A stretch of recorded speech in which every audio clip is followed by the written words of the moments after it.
İlim ügetgüçi və ilim ügəngücünün ədəbləri. İlim ügünüş qalbning ibadəti. Şoň ilim ügəngücü avval nəfsini nacar xoy və yirginç xahişlardan parıq qilishi və ilim ügünüşü tosqunç amillardan mı yiraq turish kerak. Çünki fikri chechilsa, haqiqatlarni tunib yetish təslişidir. Salaf salihlar ilimni hamma narsadan afzal ko'radi. Rivoyat qilurlarki, İmam Ahmad ibn Hanbal, Allah onunğa rahmat qilsin, 40 yoshdan oshganda uylangan.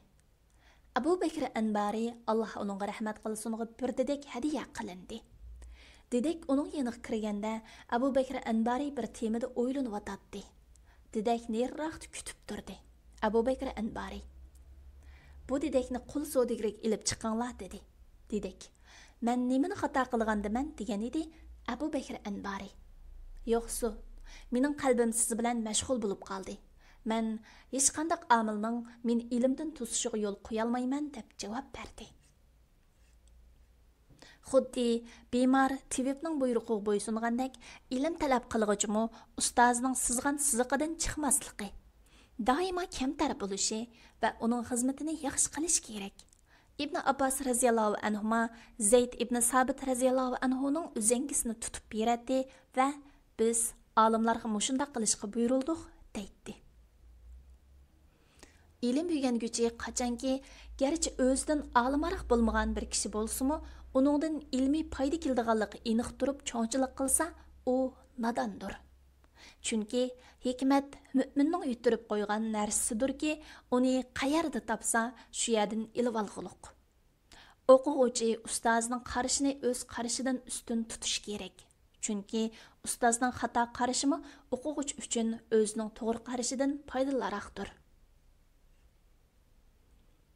Ali raziyallohu anhu mundaq degan: "Kishilarga o'pchi salom berganda, ustozingga alaydan salom berishing uning sening ustundagi haqqidir.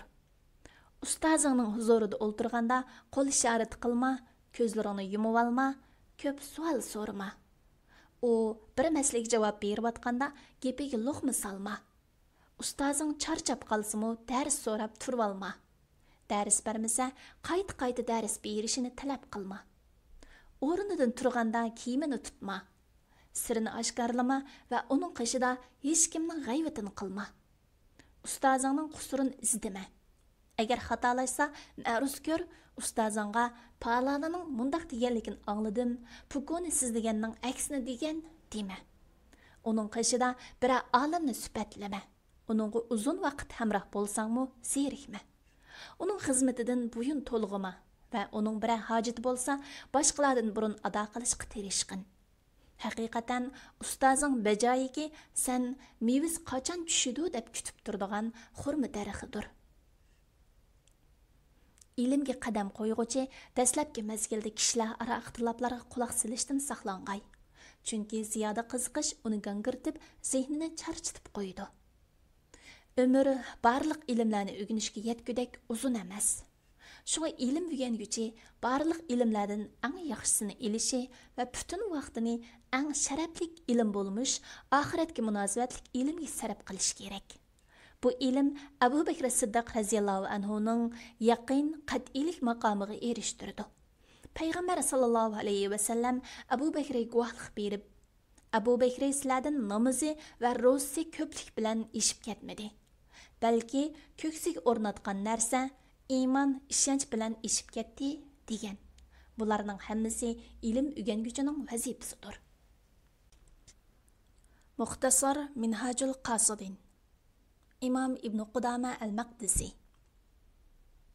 Pilalg'uchi Doktor Abdulaziz Rahmatullah Tarjim qilg'uchi Abdullah Abdulmajid Nashr qilg'uchi Sajiya Islom Tadqiqot Markazi Muharriri Doktor Abdulaziz Rahmatullah A9 Korrektor Abduvali Ablis Muhammad Barat Layyaligüchi A Aqhun 2024 yılı 1. nəşri 1. qatim basilishi İstanbul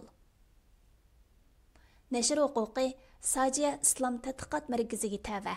Har qanday o'rin yoki shaxsning xohlagancha ko'paytib tarqitishiga ruxsat qilinmaydi.